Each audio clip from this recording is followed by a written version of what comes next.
Memory, 1736. Talbot Grimes' languished gaze peers out from under heavy eyelids. Orange candlelight blurs through a dense fog that descends upon him, tendrils snaking over his limbs. He thinks to pull away, but cannot. He tries to scream, but his voice is muffled. Fog seeps into his lungs. He relaxes, accepts it, invites it closer. The fog. The dark fog. He shakes his head as clarity returns to him. He's in his tent. A thin plume of fog, no, gray smoke, spirals from the pipe on the arm of his chair. Near his feet, a small bowl is broken, poppy seeds spilled over the ground. Morning already. He stumbles from his tent with cane in hand, takes a breath of cold Mongolian air, and stiffens his shoulders. Snow has nearly reached the base of the mountains in the distance.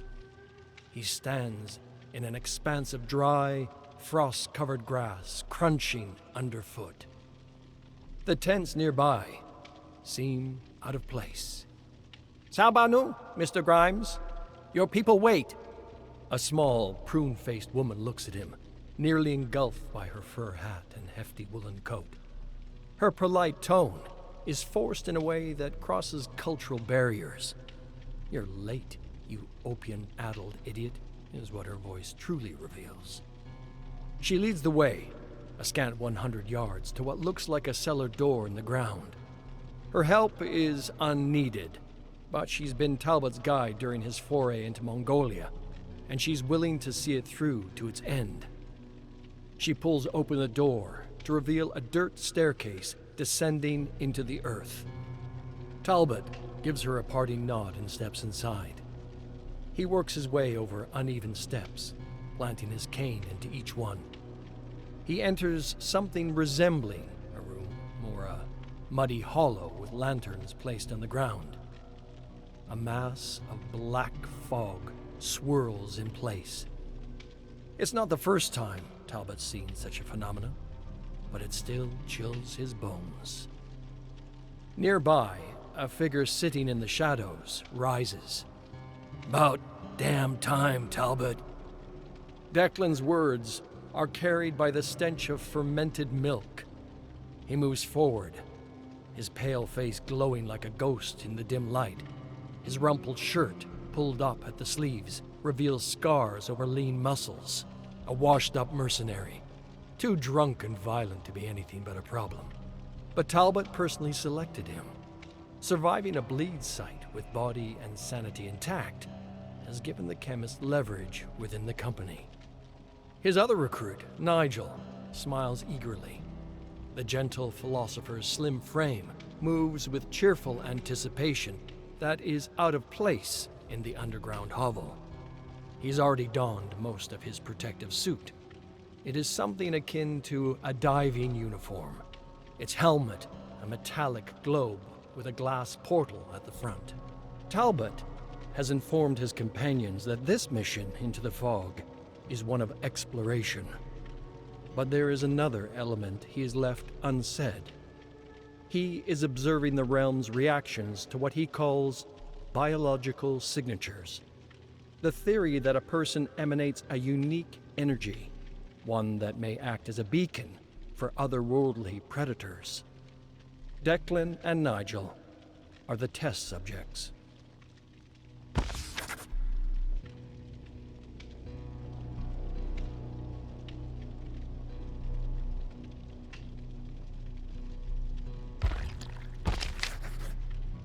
Memory, 1737. Talbot drifts through the fog, unsure if it's his feet moving or something else tugging, beckoning him closer. He stumbles, but the force doesn't slow, drawing him in, pulling, and then violently expelling him. He plants his cane, and brings himself up to one knee, sliding a hand over a smooth, obsidian-like surface. Sharp slabs of black rock jut out beyond, creating a fractured, spiny landscape under a purple sky. Behind him, Declan and Nigel emerge from the fog wearing their protective suits. Even clad in the copper and heavy cloth of the outfit, Nigel appears sparse and vulnerable.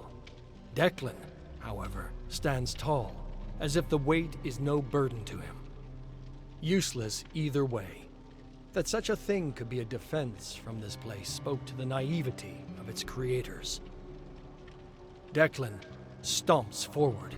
He assumes an attack pose, but struggles to find a target. "What the hell's going on here? I didn't plan for this." Through the porthole on Declan's helmet, Talbot notices the man's clenched jaw and focused eyes. He wants to kill something, assure himself he has control over this strange land. "You knew what you were getting into. It was in the dossier." Declan growls. "Didn't read it." The man is an idiot, but a useful one. Talbot's theory is that Declan's biological signature is that of the aggressor, one whose energies express anger and violence. He expects the bleed will embrace Declan, as if he's a creature native to its environment. Then there's Nigel, the prey.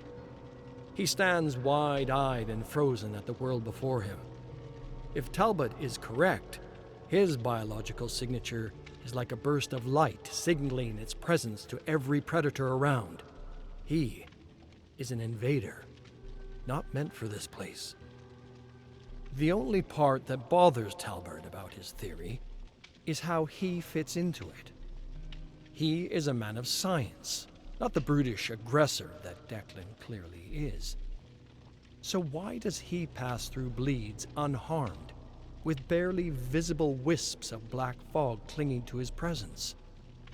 Why does he sense that every time he steps into a bleed, that he is invited, not just to where he stands now, but somewhere else, somewhere far beyond?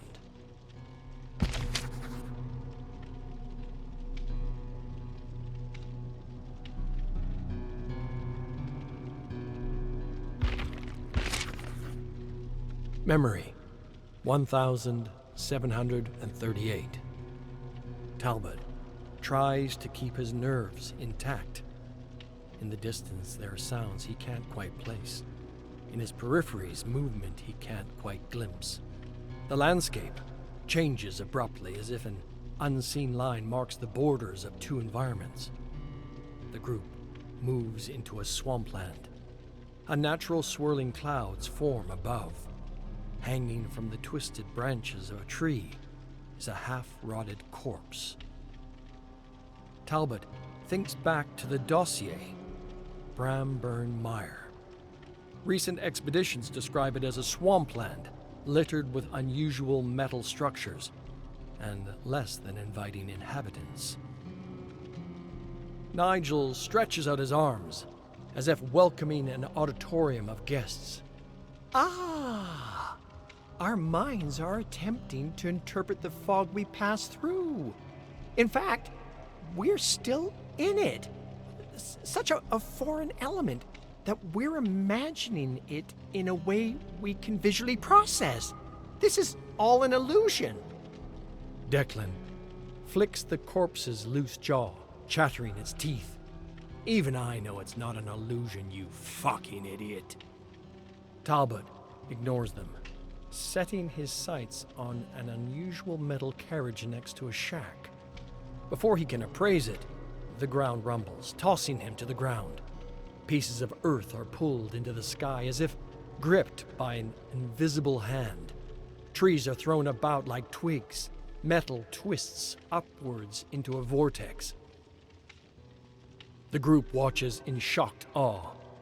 Talbot waits for the ground beneath his feet to crumble, but remains firm. He allows himself to exhale in relief. The maps from these excursions have never matched up. I believe we've discovered why.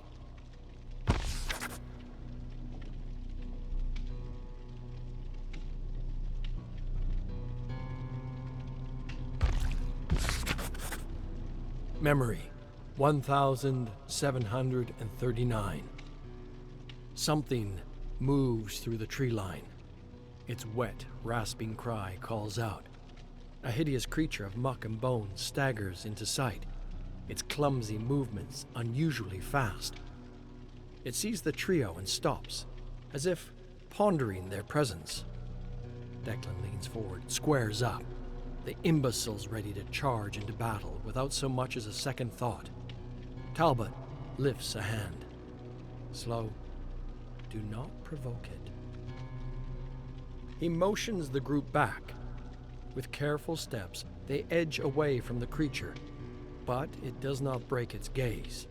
It seems almost content to leave them be, rattling strange sounds from its gullet until it screeches. A horde of muck creatures emerge from the trees. A moment of doubt flickers within Talbot. This is the moment to test the theory, or die. Run, boys, run! The trio take off, clunking through the swampland in their damned suits, each step made harder than it should be. With uneven limbs, the abominations gallop and stumble, a disaster of movement that somehow quickly clears the gap. They cry for blood. Talbot breathes through clenched teeth, chest heaving, begging for oxygen. Pain works its way through aching muscles. He risks a look back and stops. The entire horde ignores Talbot and Declan, focusing only on Nigel. A muck creature leaps at the philosopher, swiping a sharp claw through his Achilles tendon. The rest capitalize, gripping onto the man, gnawing and slashing through sprays of blood.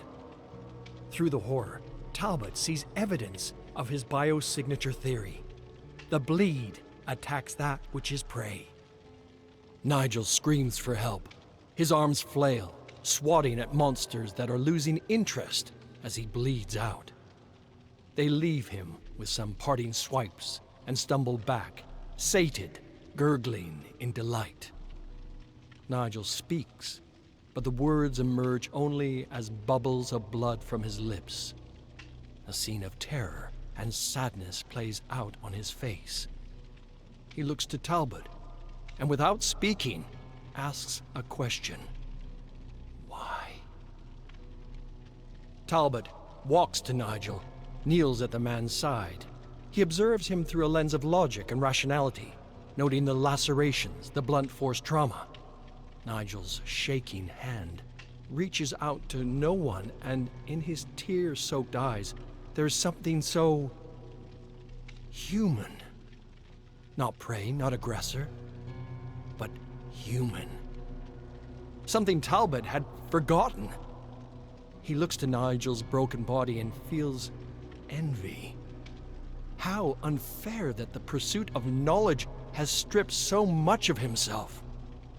He rips a shred of cloth from Nigel's suit, wraps it around a gaping wound on the man's leg, tying it tight. Declan grabs Talbot's shoulder and spins him around.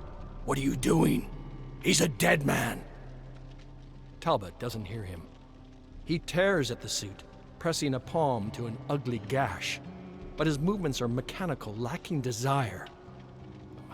Whatever you were, you are no longer. There's no saving yourself. Better to accept and live. Before he can turn away, the hairs on the back of his neck stand on end. The muck creatures watch curiously from a distance. One takes a step forward, snarls. He nearly chuckles through the fear as he realizes his mistake. The creatures must wonder, why would one with a biosignature such as his attempt to provide compassion to wounded prey? There are many ways a predator could react to the unfamiliar. One of the most common responses? Violence. He taps Declan on the arm. We should go. Now.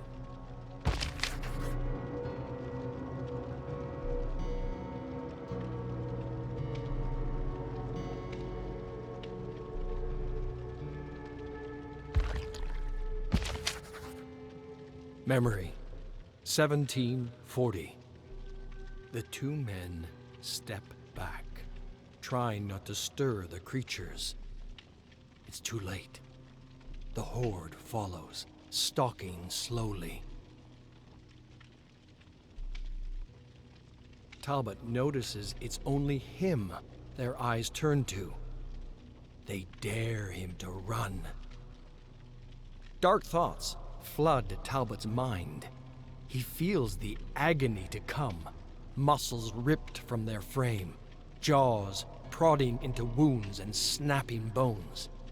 The animalistic desire to live clutches him tight, demanding action. His heart thunders against his chest, muscles tense. A shiver runs down his body, refusing to leave his hands. The monsters advance. Talbot grits his teeth till they're ready to crack.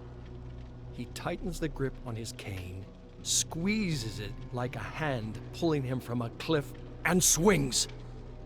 The cane smashes into Declan's helmet, ripping it from his head. Before the big man can recover from the shock, Talbot swings again, planting the cane into Declan's skull with a sickening crunch. Declan falls to the ground, gasping for breath, fingers scraping through the mud. Talbot turns to the monsters and screams. The muck creatures chitter approvingly. As Talbot drops to the ground, they turn their attention to Declan. They pounce, wriggling into his suit, playfully tearing off strips of flesh. His head rises with heaving sobs as he squirms ineffectively. A creature slashes a sharp gouge through his cheek, burrows its head into his mouth. His body seizes in horror. Talbot tries to draw back, but cannot look away. Eyes fixated on blood, on body, on prey.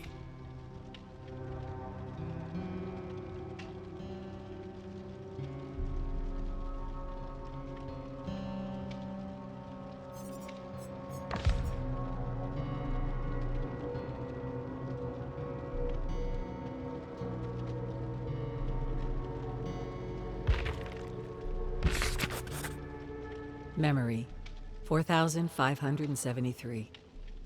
Jane sits at the head of the table, her eyes glazing over as her producers go through the laundry list of story ideas. A dog rescue in an affluent Californian suburb. Long-lost twins reunited at a dentist conference. Cakes that look like things that aren't cakes. Jane sighs, rubs her temples. We didn't get where we are with stories about cakes. I don't want to produce fluff. Do we have anything with some substance?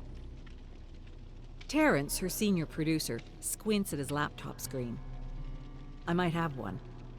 A mother in Brooklyn is looking for more information about her missing daughter, a documentarian. Went missing while interviewing her father's killer at a penitentiary up north. Story has everything.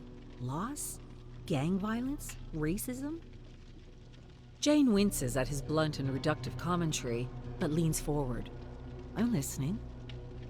Well, the mother, she's been doing her own research. And she's saying some pretty out there stuff. She's been talking to guards there, and they're saying some stuff about cold spikes, prisoners going berserk since her disappearance. The kind of stuff I don't think we can air. Let's get her down here. We'll do the interview, focus on their relationship. I'll do what I can to keep her on track, and we can cut anything that gets too strange. Her executive producer looks up from his phone for the first time all meeting. I don't think so. The paranormal stuff isn't going to play well with the advertisers, not our demo. It's a compelling story, Charlie. It will play. Charlie shrugs. We're not live. I'll just have the editors cut anything that is too out there. Then we run the dog rescue story after the interview to bring it back to Earth. Jane starts to say something, but stops herself. She knows how to pick her battles with Charlie. She knows how to lead an interview.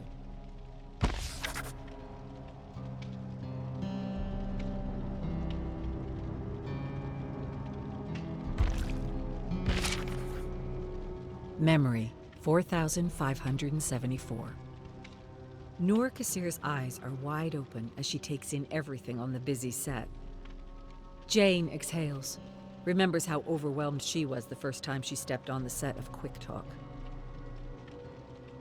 I know it seems like a lot, but remember, when we're on the stage, it's just you and me.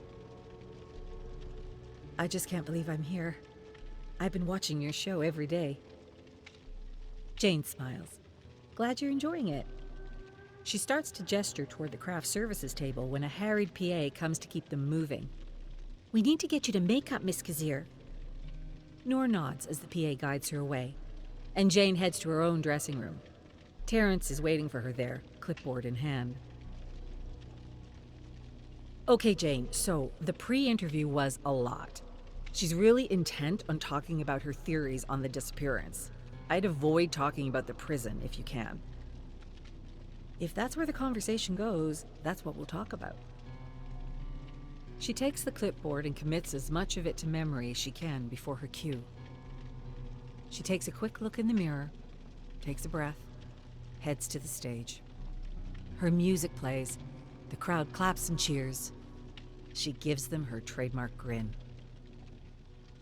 After she gets through her lighthearted opening banter, she pauses for a moment, lets the crowd's volume drop, puts on a serious face. Our first guest today has a remarkable and terrible story. One of struggle, loss, and perhaps hope. Please join me in welcoming Noor Kassir. The crowd warmly applauds as Noor comes to the stage, sits with Jane, and the two begin to speak. They start at the very beginning. Noor's immigration, the challenges she faced in New York through the 90s, the birth of her daughter. She struggles to keep it together as she talks about her little girl, her passion for telling stories. Jane barely has to ask a single question. Noor has the entire audience hanging on her every word. But what I really want to talk about is the black fog, Jane. Charlie's voice crackles at her earpiece. Get her off of this, Jane. Jane discreetly pulls the earpiece out, leans forward. Black fog? Noor stares down the barrel of her camera, emboldened. The guards spoke of a black fog. If anyone knows more about this, please let me know. Jane's theme music starts to play, and Noor looks at her, shocked and a little hurt. Jane snaps her head towards the booth. Charlie stands at the glass and moves his hand across his neck, telling her this is getting cut. Thank you so much, Noor, for sharing your story with us today. The PA motions for Noor to come back to the entrance. She gets up, hugs Jane, and leaves, bewildered. Wow, truly an incredible story of perseverance. Up next, we'll be talking to a woman who was saved from a fire by her dog and has now committed her life to paying it forward, starting a dog rescue in her community.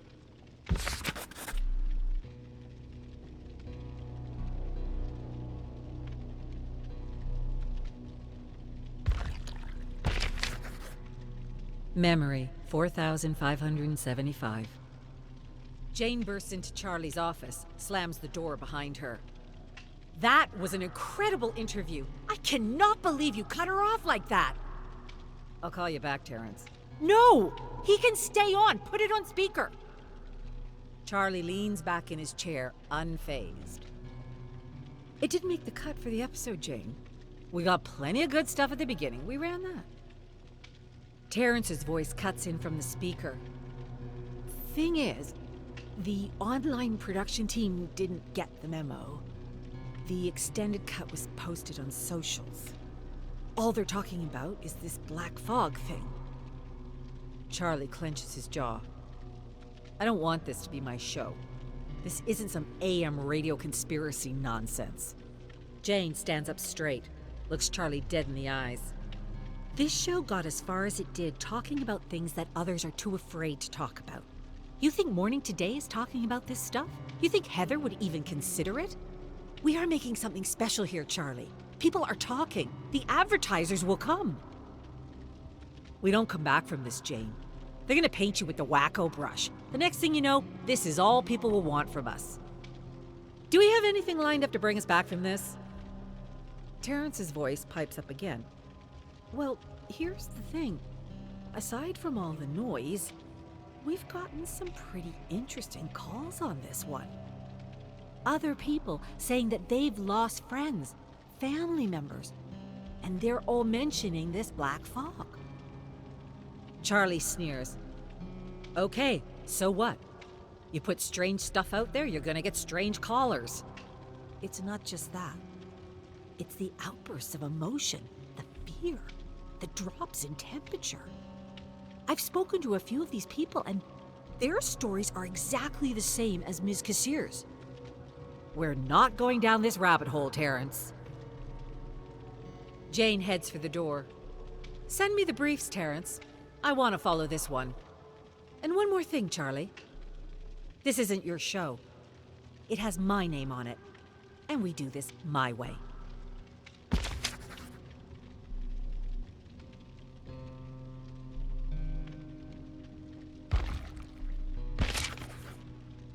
Memory, 4,576.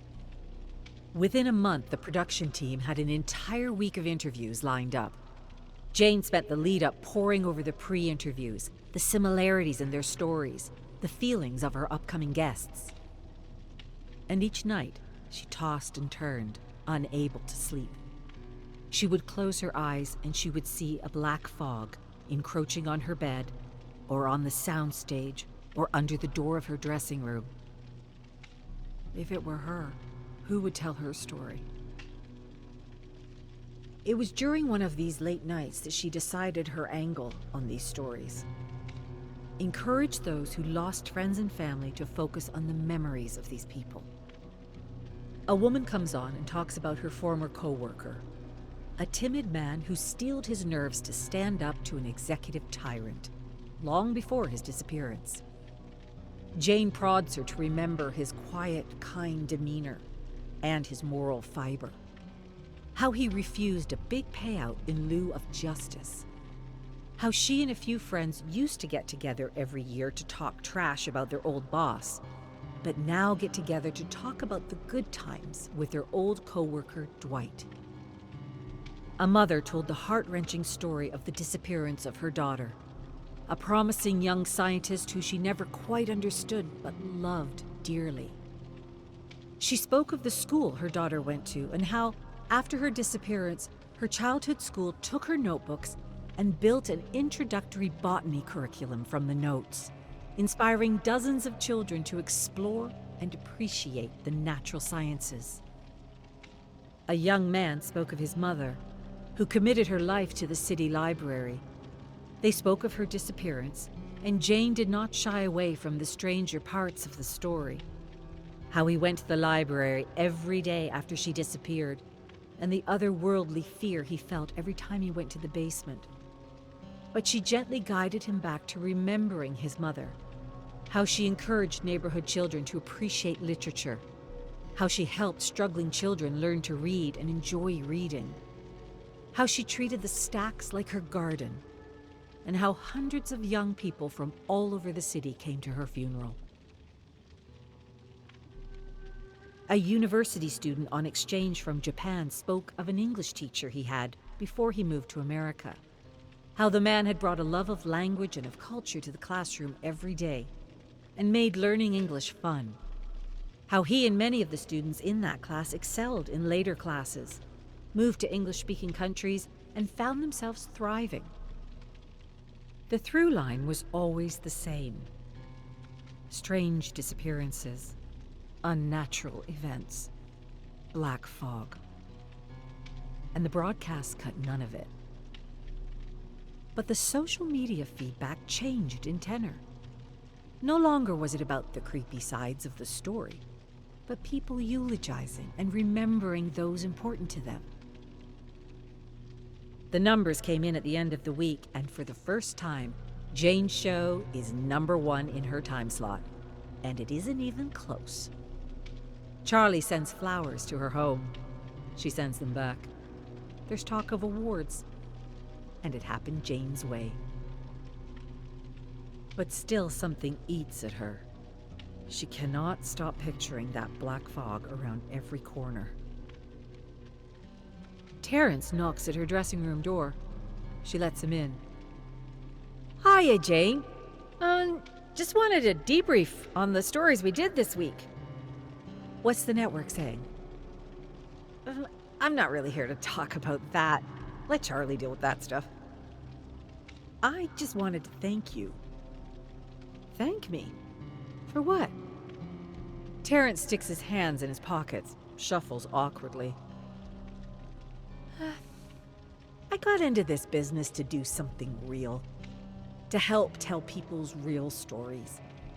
And the past 20 years, working on the other shows the network had in this slot, it's been a never-ending parade of cats who say mama and fad diets. Working on your show has been different. This week especially. I'm really glad I'm working with you, Jane. Jane gets up from her chair, hugs Terrence. Thanks. I think I really needed to hear that right now.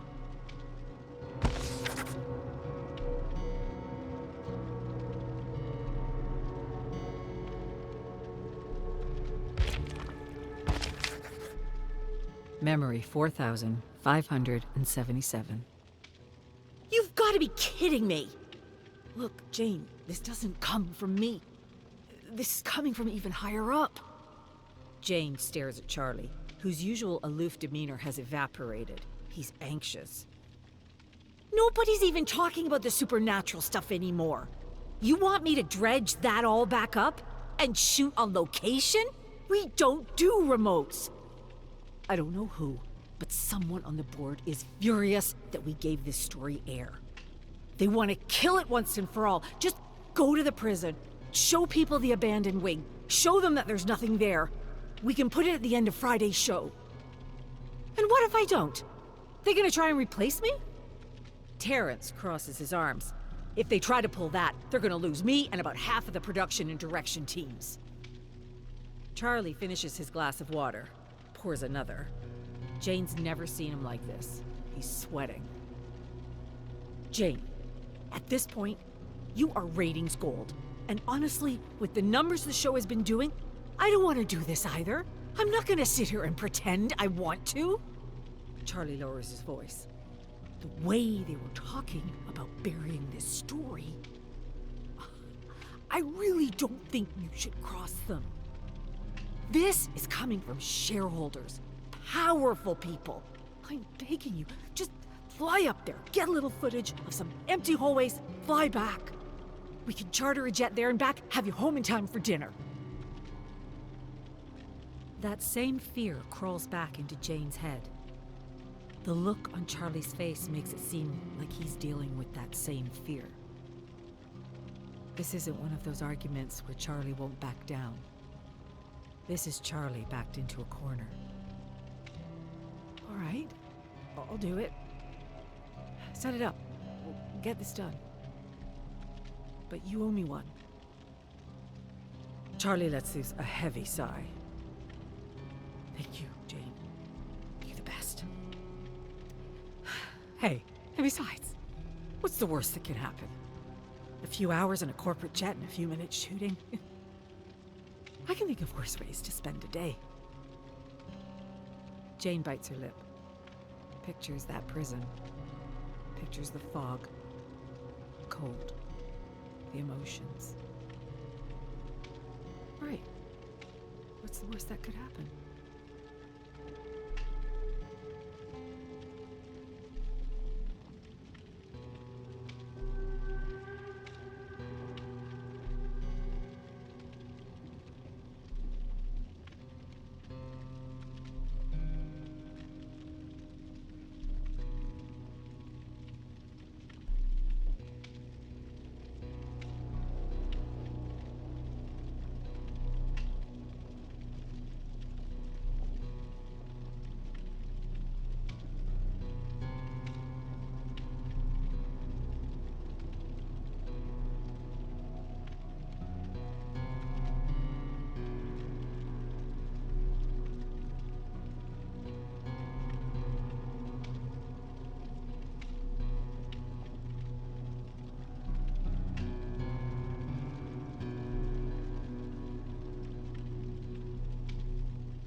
The Boy and the Rabbits 1. Long ago and far away, two brothers traveled the land collecting folk legends and fairy tales. Wilhelm and Jacob Grimm were esteemed professors of literature who were always open to expanding their collection of stories. At least Wilhelm was. Jacob, on the other hand, was quite content with their current collection, so that when they started hearing tales about a mysterious black fog, he argued against leaving the comfort of the university for what he was sure was just superstitious tavern talk. But Wilhelm was intrigued. Wilhelm wanted to know more about these mysterious creatures and people that appeared and disappeared in the fog. Why did this strange fog suddenly appear? How could it do the things village folk claimed it could do? Was it from another world, as some believed? Despite Jacob's protests to keep him safe, Wilhelm gathered his saddlebag, mounted his horse, and promised to return with more stories to add to their already impressive collection of cautionary tales. Jacob grumbled that Wilhelm would end up becoming a cautionary tale. He accused his little brother of trying to escape his academic responsibilities. Wilhelm argued it was the opposite. It was academic responsibility that compelled him. And when Wilhelm still wouldn't listen to reason, Jacob reminded him of their promise as children. Though they were very different, they had done everything together. Wilhelm had said, "We will not leave each other," and Jacob had said, "Never so long as we live." Wilhelm accused Jacob of being overdramatic, like a character in a fairy tale. They would always be close, and one little adventure wouldn't change that. Besides, he assured his older brother that a short separation would be good for the heart. He added that these stories from the fog had captured his curiosity, and that it wasn't a matter of want, but of need. He simply needed to know more. The tales seemed different, yet similar, and linked by a mysterious black fog. Wilhelm couldn't understand why Jacob didn't share his enthusiasm for what was possibly the very source of inspiration itself. "The source of tragedy," Jacob grumbled, accusing his brother of letting his imagination get the better of him. Wilhelm laughed and told his brother to quit worrying about him, and that he'd be back in less than a month with more stories for their collection. But a month passed, and Wilhelm didn't return. And when months turned into a year, Jacob grew weak and morose, with the thought of never seeing his younger brother again. Just when he was about to give up hope, an old man approached him outside his home with Wilhelm's horse and saddlebag. The old man explained that he had found the abandoned horse wandering aimlessly through the black forest. Jacob paid the old man a few gold coins for his troubles. Then, with great urgency, he pulled out the notebook and reviewed the tales Wilhelm had collected. Each tale had pages of notes on people and places, and here and there, he found random theories about what this mysterious black fog could be, according to village folk. Determined to see his brother again, Jacob mounted his black horse and began toward the place where Wilhelm had transcribed his first story. And as he journeyed into the dusk, he imagined Wilhelm sitting on the horse behind him, recounting the tale of the boy and the rabbits.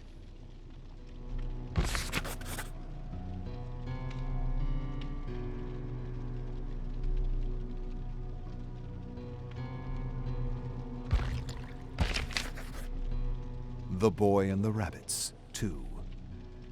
There was once a boy who was often ridiculed by his stepfather for spending all his time with rabbits he had raised with his father, his real father.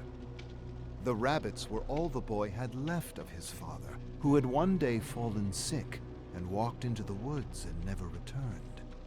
The rabbits reminded the boy of happier days. One day, while the boy played with his rabbits in a wooden enclosure, the stepfather shouted for him. He yelled like the end of the world and accused the boy of being a sloth, swearing those rabbits were wasting all his time. The stepfather had spent the whole day harvesting wheat, while the boy played with those rabbits. Those damn rabbits. Drunk with liquor and rage, the stepfather stormed into the enclosure and yelled with a voice like thunder.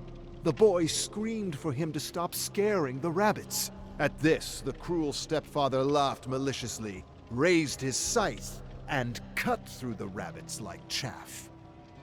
Covered in blood and gore, the stepfather returned to the field as the boy tried without success to put all the bits and parts back together, hoping to maybe save one of his rabbits. But it was hopeless, and he soon collapsed with a shuddering cry.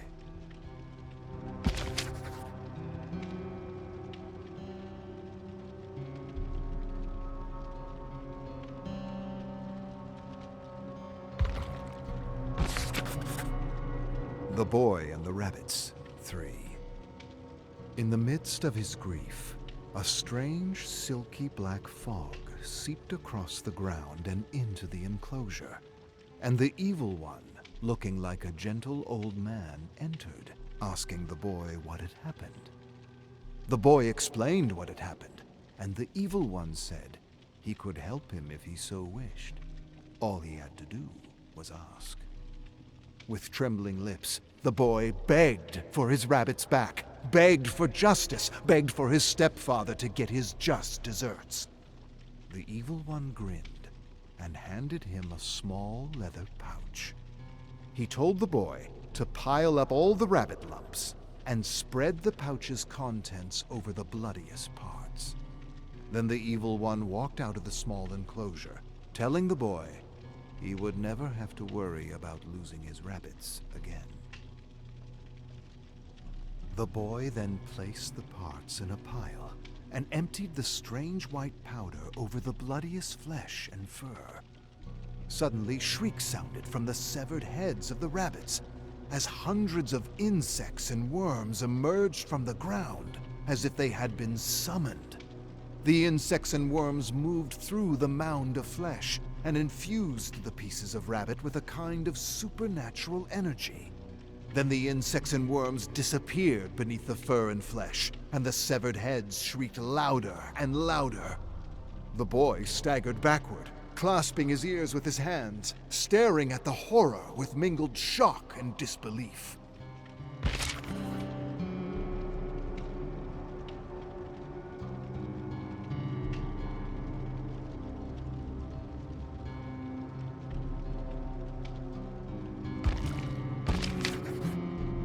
The Boy and the Rabbits, 4.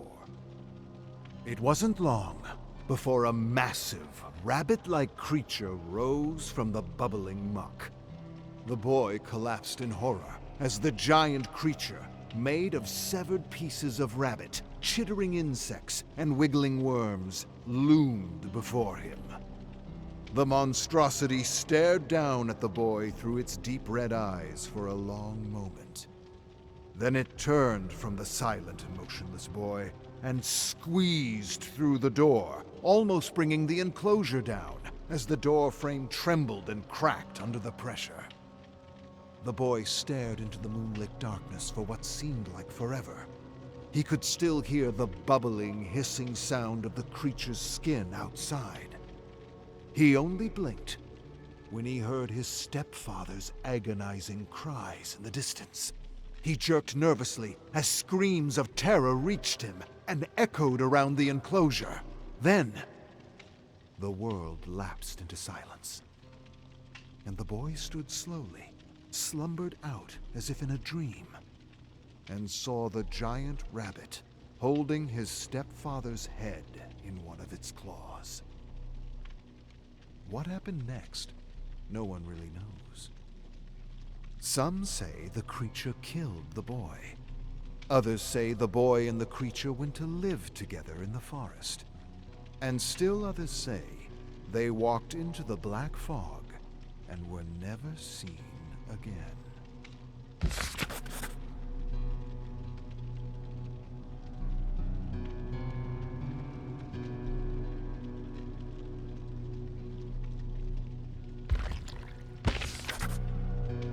The Boy and the Rabbits, 5. Jacob dismounted his horse and inspected the enclosure where the rabbits had been slaughtered. He inspected the cracked door frame, and then returned outside and searched the ground. To his disbelief, he soon found a massive footprint of the creature his brother had described as the Ravage. Jacob studied the massive footprint for a long while and figured it was at least 10 times the size of his foot. Then, feeling a sudden chill, he turned to face the forest's edge, looking for signs of the black fog. But he saw nothing, and sighing deeply whispered, "Wilhelm, what a strange tale you've entangled us in." Then he mounted his horse and began his journey to the village where Wilhelm had discovered his second story.